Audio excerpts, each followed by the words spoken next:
Մեծարգո պարոն նախագահ, ողջունում եմ ձեզ եւ ձեր պատվիրակությանը Հայաստանի Հանրապետությունում առաջին պաշտոնական այցով։ Նախ ուզում եմ ևս մեկ անգամ շնորհավորել ձեզ եղբայրական Վրաստանի նախագահի պաշտոնում ընտրվելու առիթով եւ հաջողություն մաղթել ձեզ այդ պատասխանատու պաշտոնում ի բարօրություն եղբայրական Վրաստանի, մեր երկկողմ հարաբերությունների եւ մեր տարածաշրջանի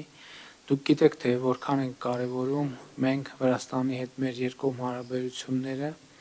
եւ մենք արդեն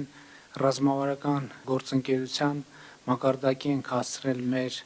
հարաբերությունները եւ դա կարծում եմ մի քայլ է, որը արտահայտում է մեր երկարաժամկետ մտադրությունները միշտ ասել եմ եւ շարունակում եմ մնալ այն համոզմունքին, որ Վրաստանը եւ Հայաստանը ունեն ընդհանուր շահեր եւ պետք է մեր հարաբերությունները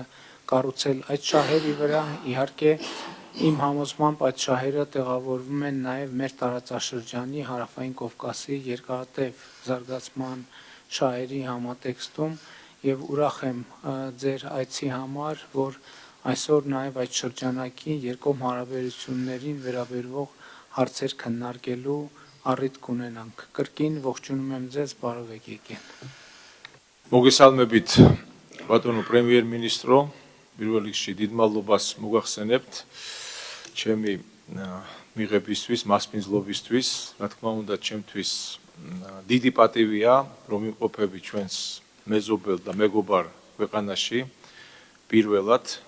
როგორც საქართველოს პრეზიდენტის რანგში და რა თქმა უნდა, ჩემთვის ეს ძალიან დიდი პატივია. ვინაიდან ჩვენი ერები ძალიან ბევრი საუკუნეა ერთად მოდიან და მეგობრობენ, თითქმის 3000 წლოვანი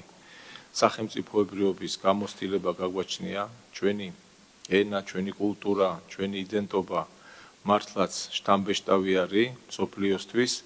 და მართლაც უნიკალურია, რომ მე პრეზიდენტთან ერთად საუბრობდი ამ თემაზე, სომხეთის პრეზიდენტთან, რომ მართლაც უნიკალურია და სასწაულია, რომ ეს ერები დღეს ესე ვართ წარმოდგენილი ჩვენი ღირებულებებით, ჩვენი იდენტობით, ჩვენი კულტურით, ჩვენი ენით, დამწერლობით და სხვა, ასე ვთქვათ, ღირსშესანიშნაობებით. კიდევ ერთხელ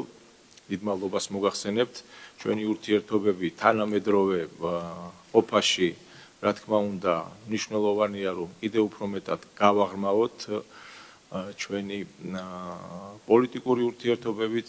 თქვენ ბრძანეთ, რომ შარშან მოეწერა სტრატეგიულ პარტნიორობას ხელი, მშვიდობიანი, სტაბილური და ძლიერი რეგიონი, ჩვენ გვაქვს ამის შესაძლებლობა, მე მჯერა ამ შესაძლებლობის ჩვენი ქვეყნების ძლიერების ასევე მისასალმებელია, რომ აზერბაიჯანს და სომხეთს შორის მოლაპარაკების დასრულება და ველოდებით ხელმოწერას და ამაში, რა თქმა უნდა, ჩვენც დიდი სიამოვნებით მივიღებთ მონაწილეობას, რომ ეს პროცესი დასრულდეს ერთხელ და სამუდამოდ და დამყარდეს ჩვენს რეგიონში გრძელვადიანი და სტაბილური მშვიდობა, რადგან ეს სჭირდება ჩვენს მოქალაქეებს, ჩვენს ხალხს.